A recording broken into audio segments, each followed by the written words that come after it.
नमस्कार। हिंदी हमारी शान है, हिंदी हमारा मान है, हिंदी हमारा स्वाभिमान है, हिंदी हमारी पहचान है।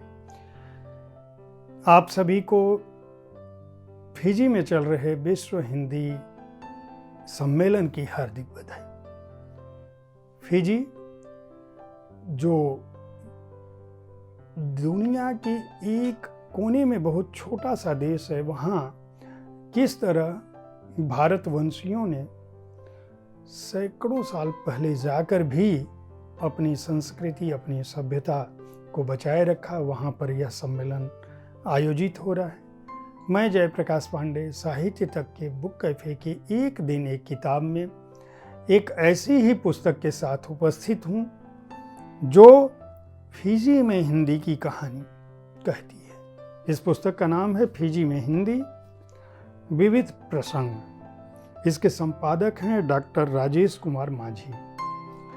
यह पुस्तक यह बताती है कि फिजी के जो गिरमिटिया भारतवंशी हैं, उनकी कहानी भी अन्य गिरमिटिया देशों की भांति ही झूठ, धोखाधड़ी, मानव तस्करी और भर्ती करने वाले एजेंटों की त्रासदी का शिकार रही है। लेकिन पानी की जहाज़ों पर अपनी लंबी यात्रा, बीमारी, भूख, भेदभाव और अत्याचार का शिकार होने के बावजूद, उस त्रासदी का शिकार होने के बावजूद, गिरमिटिया देशों में जो भारत के बंधुआ मजदूर पहुंचे, उन्होंने अपने सारी दबाव सहते हुए भी न केवल उन्होंने अपनी पहचान को बरकरार रखा, बल्कि भारत के लिए आज गौरव, गरिमा और मान का भी विषय बन चुके हैं। यह पुस्तक अपनी आमुख कथा में ही यह बताती है कि वह 14 मई 1879 का समय था जब लेवनीदास जहाज फिजी के तट पर उतरा। इन मजदूरों को इसलिए ले जाया गया था क्योंकि वे ब्रिटिश उपनिवेश, भारत भी उस समय गुलाम था, फिजी भी गुलाम था, फिजी में गन्ना खेतों में काम कर सके। यानी भारतीय मजदूर थे जिन्हें उनके घरों से निकाल कर ले जाया गया था। और 61,000 भारतीय 1916 तक फिजी के गन्ना के खेतों में काम कर रहे थे। और चूंकि शर्तबंदी प्रथा को जारी थी, इसलिए वो अपने देश भी नहीं आ सकते थे। शर्तबंदी प्रथा जिसको एग्रीमेंट कहते थे, और ये एग्रीमेंट को ही गिरमिट शब्द कहते कहते यह गिरमिटिया नाम पड़ा। और पंडित तोताराम सनाढे जो है, वह पहले ऐसे लेखक थे जिन्होंने 1914 में फिजी से लौटने के बाद गिरमिटिया मजदूरों की दयनीय स्थिति के बारे में फिजी में मेरे 21 वर्ष नामक पुस्तक लिखी। यह पुस्तक जो है वह फिजी में जो हिंदी की स्थिति है उसके बारे में बात करती है, आपको बताती है और बताती है कि गिरमिटिया भारतवंशियों के प्रयास की ही यह देन थी कि हिंदी को आईतौकी और अंग्रेजी के साथ, आईतौकी जो फिजी की मूल भाषा एक तरह से कह सकते हैं, और अंग्रेजी के साथ साथ हिंदी को भी आधिकारिक भाषा का दर्जा मिला हुआ है। फिजी का जो नया संविधान है 2013, वो उसका अनुवाद हिंदी में भी उपलब्ध है। और हिंदी में पढ़ने वालों को, पढ़ाने वालों को बढ़ावा दिया जाता है। इस पुस्तक में संपादकीय के साथ ही 6 पीढ़ियों की गाथा को लेखक ने विविध जानकारों के माध्यम से, उनके निबंधों और लेखों के माध्यम से इस पुस्तक में सजोने की कोशिश की है। और उनका कहना है कि यह पुस्तक अपने आप में एक बहुत बड़ा दस्तावेज है।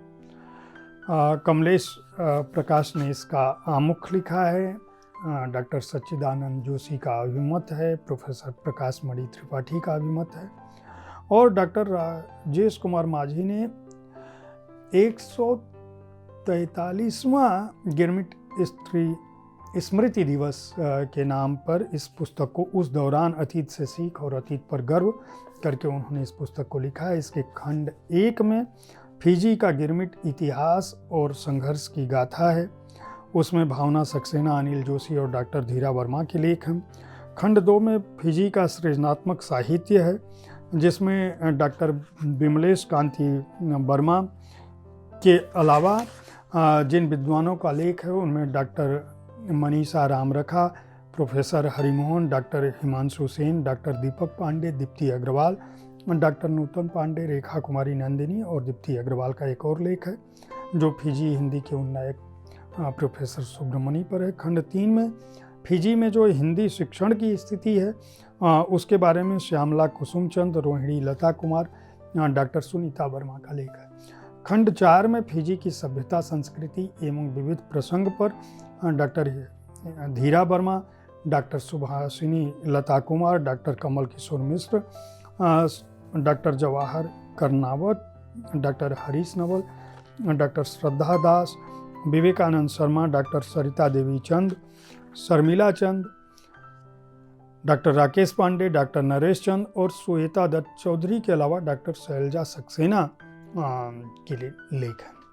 कुल 29 अध्यायों में यह पुस्तक पूरी दुनिया में फैले भारतवंशियों के उस संघर्ष की कहानी फिजी के बहाने कहती है, जिन्होंने हर रूप में भारतीय संस्कृति, सभ्यता और लोकाचार, परंपरा को ही नहीं बल्कि पहनावे को और सबसे बढ़कर हिंदी भाषा को, चूँकि गिरमिटिया जाने वाले जो लोग थे वो पूर्विया थे और पूर्विया लोगों ने अपने लोक संगीत संस्कृति को, अपनी स्थानीय भाषाओं को, बोलियों को बचा कर रखा, जिनसे आज हम हिंदी को जो भारत की राजभाषा कहते हैं, संपर्क भाषा कहते हैं और देश में एक बड़े हिस्से के लोग इस बात की मांग करते हैं कि हिंदी को राष्ट्रभाषा का दर्जा दिया जाए।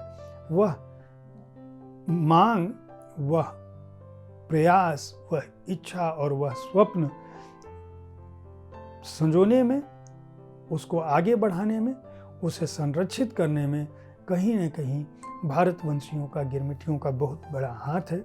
एक बार फिर विश्व हिंदी सम्मेलन की सभी हिंदी भाषियों को बधाई। दुनिया भर के जो लोग हैं, इस पुस्तक को सर्वभाषा ट्रस्ट ने प्रकाशित किया है। विमर्श की यह बहुत अच्छी पुस्तक है जो भारतवंशियों के बारे में भी जानकारी देती है और उन लोगों के बारे में भी जानकारी देती है जो लोग 7 समंदर पार भी अपनी भाषा को नहीं भूले।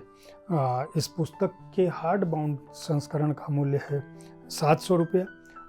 अच्छे लेख को देखते हुए यह कोई मूल्य नहीं है। राजेश कुमार माझी पहले भी पुस्तकें लिख चुके हैं। गिरमिटिया भारतवंशी, नदी के आसपास, नून तेल, उनकी ये पुस्तकें आ चुकी हैं, मौलिक पुस्तकें हैं। संपादित पुस्तकें उन्मुक्त परिंदे, गीत किसने गाया, स्वामी विवेकानंद का भारत, कलम आज उनकी जय बोल, आत्मा और शरीर की भूमिका उनकी अनुदित पुस्तक थी।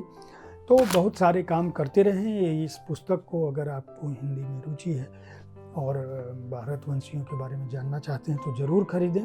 प्रकाशक से मेरा अनुरोध है कि ऐसी महत्वपूर्ण पुस्तकों का संस्करण पेपर बैग भी निकाला करें ताकि कम मूल्य में अधिक से अधिक लोगों तक उनकी सभ्यता, संस्कृति और भाषा के संघर्षों की कहानी, उनके समृद्धि की कहानी, उन संस्कारों की कहानी पहुंच सके। उम्मीद है साहित्य तक का यह एपिसोड पसंद आया होगा आपको।